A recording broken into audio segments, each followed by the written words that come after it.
Dans une terre marquée par la ségrégation, où les trottoirs étaient partagés et les rêves fragmentés, naquit un homme dont la voix allait franchir toutes les frontières. Ce pays, c'était les États-Unis d'Amérique, puissants mais divisés, riches mais inégaux. Et dans ce pays naquit un pasteur, un rêveur, un combattant. On l'appelait Martin. Mais son vrai nom, celui que l'histoire retiendrait, était Martin Luther King Jr. King n'était pas comme les autres. Il ne vint pas pour faire des compromis, mais pour poser une exigence, celle de la justice. Il ne leva pas le poing, il ouvrit les bras. Il ne porta pas d'armes, mais un discours. Il croyait que la paix n'était pas l'absence de conflit, mais la présence de la justice. Et la justice, il la chercha dans les regards baissés, dans les humiliations ordinaires, dans les blessures invisibles du racisme.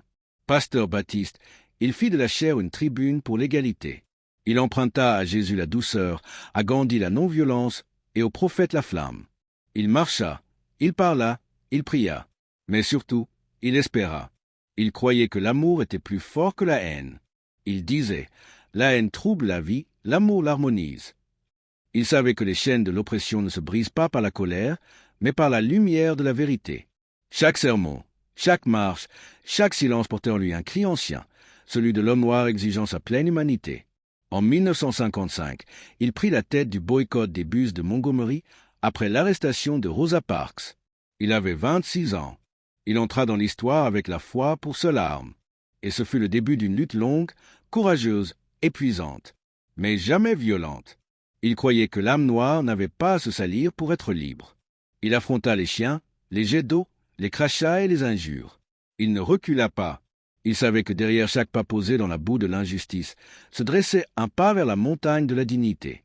En 1963, à Washington, devant une foule immense, il monta sur le marbre du rêve. Là, il déclara « I have a dream ». Ces mots ne furent pas un slogan, mais un souffle. Il rêvait que ses enfants ne soient pas jugés à la couleur de leur peau, mais à la teneur de leur caractère. Ce rêve devint celui de millions. Une étoile dans la nuit des opprimés. Le rêve traversa les océans, franchit les murs, s'infiltra dans les esprits. Même les oppresseurs durent s'arrêter un instant, troublés par la noblesse de ces mots. Il fut menacé, emprisonné, calomnié, mais jamais il ne céda à la haine. Il croyait que la non-violence est une arme puissante et juste qui transcende l'essai. Il marchait avec les opprimés, priait avec les désespérés, parlait avec les puissants. Il voulait l'égalité non pas par vengeance, mais par justice. Il disait, l'injustice, où qu'elle soit, est une menace pour la justice partout. Il croyait en l'unité, celle qui dépasse les races, les classes, les partis. Pour lui, le combat des Noirs était le combat de tous, car nul homme n'est libre tant qu'un seul est enchaîné. En 1964, il reçut le prix Nobel de la paix. Mais il ne s'enorgueillit pas. Il le reçut au nom des enfants sans école, des mères sans voix, des hommes sans droit. Il portait la cause comme une croix. Il disait, la vraie grandeur ne réside pas dans la richesse, mais dans le service. Il visita des prisons, il serra des mains calleuses, il pleura avec ceux qu'on n'écoutait jamais. Sa grandeur ne résidait pas dans ses mots, mais dans sa capacité à se faire petit pour élever les autres. Il s'engagea aussi contre la guerre du Vietnam. Il dénonça l'hypocrisie d'un pays qui prêche la paix chez les autres et sème la violence chez lui.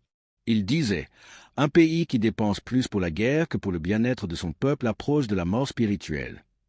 Beaucoup lui tournèrent le dos, même parmi les siens. Mais il ne trahit jamais sa conscience. Il savait que la vérité, parfois, isole, mais elle libère. Mais les vérités dérangent. Et les puissants n'aiment pas les prophètes.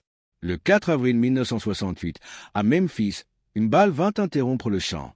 Il tomba, non pas dans l'oubli, mais dans l'éternité. Le rêveur s'endormit. Mais le rêve resta éveillé. Car Martin Luther King Jr. n'était pas seulement un homme. Il était une conscience, un éveil, une lueur. Et les consciences, on ne les éteint pas. Elles s'embrasent. Elles rallument d'autres cœurs. Partout, ces mots résonnent encore. Dans les rues de Ferguson, sur les marches de Soweto, dans les écoles de Nairobi, dans les prières d'Atlanta. Il est devenu symbole. Pas un symbole figé. Un symbole vivant. Il nous rappelle que la lutte pour la justice ne connaît ni frontières ni repos. Il disait, la question la plus persistante et urgente de la vie est, que faites-vous pour les autres?